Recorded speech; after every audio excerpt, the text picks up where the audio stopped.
माझे तर केस ना भरपूर गळायला लागलेले आहेत. तुम्हाला जर केस गळती थांबवण्यासाठी काही औषध माहित असेल तर मला नक्की सांगण्याचा प्रयत्न करा.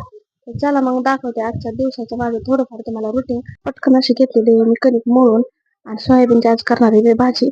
भाजी करण्यासाठी घेतलेली आहे मी 3 कांदे आणि 1 टोमॅटो, थोडीशी कोथिंबीर.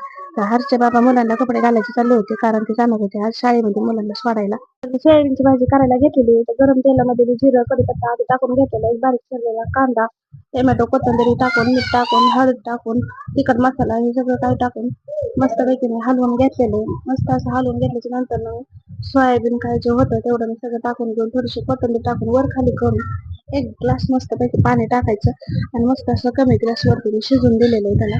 ते इकडे चाललेले आहेत गरम गरम आपल्या चपात्या. मस्त अशी खरपूस भाजलेली चपाती आणि कोऱ्याच्या सोबत खायला कोणाकोणाला आवडते. आम्हाला तर भरपूर सगळ्यांना आवडते खायला. तर हरच्या बाबांना सुद्धा जायचं होतं कामाला. दिला ना मग मस्तपैकी त्यांना सुद्धा नाश्ता करायला. हरच्या बाबा नाश्ता करत होते, मुलांना सुद्धा नाश्ता करायला दिला होता. मुलं काय माझा तर बारका मुलगा नको तिकडेच बघत बसला होता, नाश्ता राहिला होता तसंच. शाळेत सुद्धा जायचं तेच सुद्धा एकच टाइम, हरच्या बाबांचं सुद्धा जायचं एकच टायमिंग झाला होता.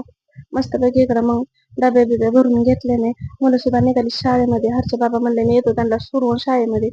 तर हे माझ्या मुलांना दिली होती पेन्सिल, बारका मुलगा टाकतो खाऊन पेन्सिल, त्याला सांगितले खिशात ठेवायला.